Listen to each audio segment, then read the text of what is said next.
True repentance क्या है? अल्लाह ताला ने सूरह हूद में चैप्टर 11 वर्स 3 में कहा कि seek the forgiveness of your lord and turn to him with sincere repentance. Allah की तरफ रुजू करो, अल्लाह से तौबा करो। अब सिंसियर रिपेंटेंस है क्या, उसकी कंडीशंस क्या हैं? उसकी चंद एक कंडीशन स्कॉलर ने बयान की हैं, वो मैं आपके सामने रखता हूँ। Number 1, immediate cessation of the sin, कि फौरी उसी वक्त उस गुनाह को छोड़ देना, वेट ना करना। यानी आप किसी एडिक्शन में मुब्तला हैं, ट्राई करें, उसी वक्त उस गुनाह को छोड़ दें। जब आपको रियलाइज हो गया गुनाह है, तौबा की, उसको गुनाह को छोड़ दें उस वक्त। Number 1। Number 2, regret for what is past, नदामत शो करना, रिग्रेट शो करना, लेकिन इतना नहीं कि बंदा डिमोटिवेट हो जाए। ओवर प्रोक्रेस्टिनेशन, ओवर नदामत जो है वो प्रोक्रेस्टिनेशन की तरफ ले जाती है, फिर बंदा एक्शन की तरफ नहीं आता, हर वक्त नादिम होता रहता है, नादिम होता रहता है। इससे क्या है कि उसकी विल पावर कम होती है, और गुनाह का बहुत ताल्लुक विल पावर के साथ। नादिम होना अच्छी बात है, लेकिन इतना ज़्यादा होंगे तो विल पावर टूटेगी। विल पावर जब टूटेगी तो शैतान मज़ीद अटैक करेगा, शैतान फिर गुनाह में मज़ीद ले जाएगा। बल्कि डिफेंस मैकेनिज़म्स हमारे ब्रेन बनाता है, हमारा ब्रेन बहुत बला किस्म के डिफेंस मैकेनिज़्म बनाता है गुनाह के लिए। बस हमारे ब्रेन में ज़ाहिर है हमारा एक नफ्स है, नफ्स हमारा, उसके पास फिर बहुत ज़बरदस्त डिफेंस मैकेनिज़्म होते हैं गुनाह करने के। एक बहुत बड़ा डिफेंस मैकेनिज़्म ये कि मैं तो बच ही नहीं सकता। ये जो सेंटेंस है ना, मैं तो बच ही नहीं सकता, ये शैतानी सेंटेंस है मेरे नज़दीक। इसका मतलब है कि विल पावर मारी गई है अगले की, और वो उसने खुद अपने ऊपर ये बात मुसल्लत कर ली कि I can not leave this sin, मैं तो बच ही नहीं सकता। इन शॉर्ट वो असल में गुनाह करना चाह रहा है, इसलिए उसने पहले से सेंटेंस गढ़ लिया कि मैं तो बच ही नहीं सकता, ताकि जाहिर है वो कॉग्निटिव डिसोनेंस जो पैदा होती है ना, जहनी तजब्जब, जैसे सिगरेट लोग पीते हैं उनसे छोड़ा ही नहीं जाता, स्ट्रेस पैदा होता है कि छोड़ना चाहिए छोड़ना चाहिए, एक टाइम आता है कहते हैं मैं छोड़ ही नहीं सकता। वो किस लिए? डिफेंस मैकेनिज्म है, to calm yourself down. तो regret for what is past, नादिम होना बहुत ज़रूरी है। नदामत, मैं आपको एक खलीफा का वाक़या सुनाता हूँ। मेरा गुमान है कि उमर बिन अब्दुल अजीज़ हैं, लेकिन आई कुड बी रॉन्ग, इसलिए मैं सिर्फ कह रहा हूँ कि एक खलीफा का वाक़या।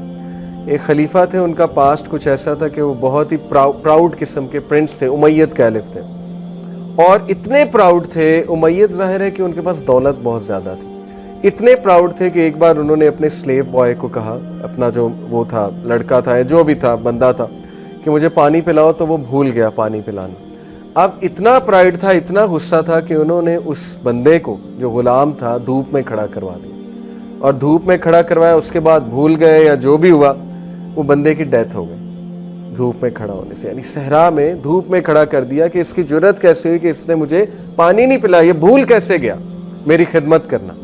उसके बाद वो कैलिफ बने, मेरा गुमान है ही उमर बिन अब्दुल अजीज़। एनीवे, उसके बाद वो कैलिफ बने, अल्लाह ने हिदायत दी, स्कॉलर्स की महफिल में बैठते थे, और ज़ाहिर है कि उनके बारे में स्कॉलर्स ये बात करते थे कि he is just like Umar bin al Khattab, यानी he is the 5th righteous caliph, उनके बारे में ये भी कहा जाता था।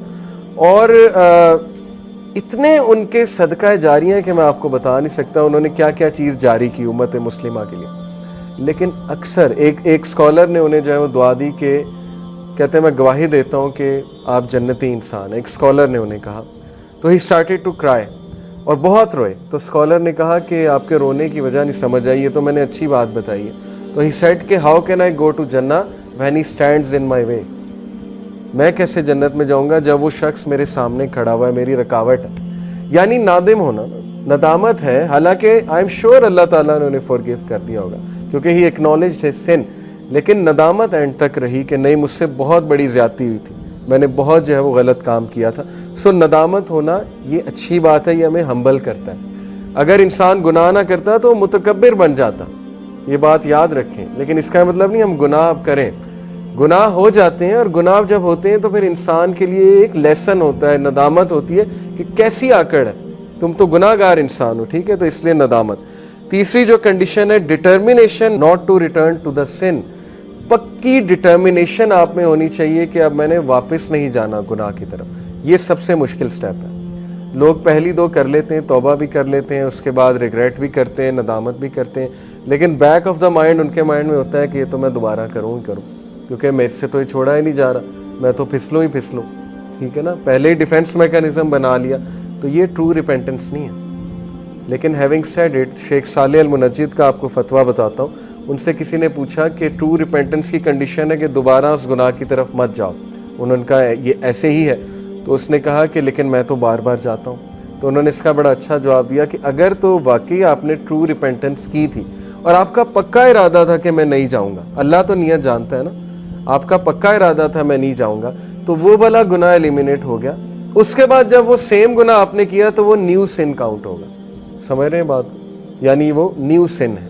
अब इसकी दोबारा वैसे से आप रिपेंट करेंगे। लेकिन अगर बाय प्लान है कि नहीं मैं करता रहूँगा, तौबा भी करता रहूँगा, मजाक बना लिया, अगर रूल्स को, कुछ रूल्स को हम मजाक बना लेते हैं ना, हमें एक छूट मिल गई, लॉ समझ आ गया, तो इंसान बहुत चालाक है, उसके बाद उसको मिसयूज़ करता है। तो अगर तो मिसयूज़ करेंगे लॉज को तो फिर ज़्यादा गुनाह के मुर्तकिब होंगे। तो इसलिए ये बहुत इंपॉर्टेंट स्टेप है, डिटर्मिनेशन। डिटर्मिनेशन पे लोग फेल होते हैं। क्यों फेल होते हैं? वो प्लान नहीं बनाते हैं, विल पावर नहीं है, डिटर्मिन्ड नहीं है to leave the sin. Determination कैसे आती है? लिख के, प्लान बना के, किसी को बता के, वादा करके, किसी को शामिल करके, पूरा एनालिसिस करके, दिस इज डिटर्मिनेशन। ये तो कोई डिटर्मिनेशन नहीं कि प्लान ही कोई नहीं बनाया। तो डिटर्मिन्ड लोग जो होते हैं उनके एक्शंस बहुत ज्यादा होते हैं, याद रखें। और वो लिखते हैं बाकायदा कि मैंने नहीं करना ये सिन, मैंने बचना है इस गुनाह से। मैंने कई नौजवानों को उनके कमरों में ये आयत लगाते देखा है यूनिवर्सिटी टाइम पे, और आज भी कुछ ऐसे लोग हैं जो मुझे बताते हैं कि उन्होंने रिमाइंडर्स लगाए होते हैं अपने कमरे में कि Allah is watching you, something like this, या कोई आयत लगाई होती है, ठीक है, जिससे उनको फ़ौरन सोच इस तरफ चली जाती है कि नहीं गुनाह नहीं करना, अल्लाह ताला देख रहा है, और ये चीज़ उन्हें मोटिवेट करती है। इसका मतलब उनकी रिपेंटेंस ट्रू है, सिंसेयर है, क्योंकि they are determined to leave the सिन।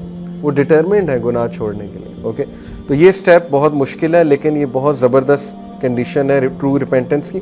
और चौथी कंडीशन है रेस्टिट्यूशन ऑफ विक्टिम्स राइट्स और सीकिंग देयर फॉरगिवनेस। अगर हुकूकुल इबाद से रिलेटेड है गुनाह, तो फिर उस बंदे के जिसके आप राइट्स को ज़िमन कर रहे हैं वो राइट्स दोबारा से दें उसे, या उससे माफ़ी मांगें। और अगर you can not find that person, although ये सिचुएशन इम्पॉसिबल है आज के दौर में, अब तो सोशल मीडिया का दौर है। मिसाल के तौर पे बचपन में किसी से ज़्यादती की, आज आपको नहीं समझ आ रही, तो आप जो है वो आपको मिल भी नहीं रहा वो बंदा, तो फिर इसके बारे में कि सदका करें और जाहिर है कि अल्लाह से मगफरत तलब करें। लेकिन ये पॉसिबल नहीं है, सोशल मीडिया का दौर है, लोग मिल जाते हैं। तो ये 4 कंडीशन, इसके अलावा भी कुछ कंडीशन जो है वो स्कॉलर्स ने बयान की, वो भी बताता हूँ आपको। एक और कंडीशन ये है कि जो गुनाह है it should be given up only for the sake of Allah. ये सिंसियर रिपेंटेंस, अल्लाह के डर से गुनाह छोड़ा जाता है ना, या अल्लाह को राज़ी करने के लिए। कुछ लोग गुनाह इसलिए छोड़ते हैं कि मेरी सेहत डैमेज हो रही है, ठीक है ना, अल्कोहल एडिक्ट होते हैं, वो कहते हैं गुनाह इसलिए छोड़ दिया, या सिगरेट इसलिए छोड़ दिया। ऑल्दो ये वन ऑफ द रीज़न्स है, मैं इस रीज़न का इनकार नहीं कर रहा। जब हमने किसी को गुनाह छुड़वाना है तो हमने उसकी इस तरह तवज्जो दिलानी है कि तेरी सेहत बर्बाद हो रही है, रातें जागते हो, ठीक है ना, नींद नहीं आती, और जाहिर है कि सेहत बर्बाद हो रही है, ठीक है। लेकिन जब गुनाह उसने छोड़ना है तो उसने नीयत ये रखनी कि मेरा रब मुझसे नाराज़ होता है, मैं अल्लाह ताला की हुदूद को पामाल कर रहा हूँ, इसलिए मैं ये गुनाह छोड़ रहा हूँ। फिर आप देखें कि उसमें डिटर्मिनेशन आती है कि नहीं आती, क्योंकि जो एक्ट अल्लाह के लिए किया जाता है उसमें अल्लाह की तरफ से बरकत आती है, और जब अल्लाह की तरफ से बरकत आएगी तो फिर जाहिर है कि डिटर्मिनेशन भी आएगी। तो पहली बात यह है कि वो गुनाह को सिर्फ और सिर्फ अल्लाह सुब्हानहू व तआला की रज़ा के लिए छोड़े।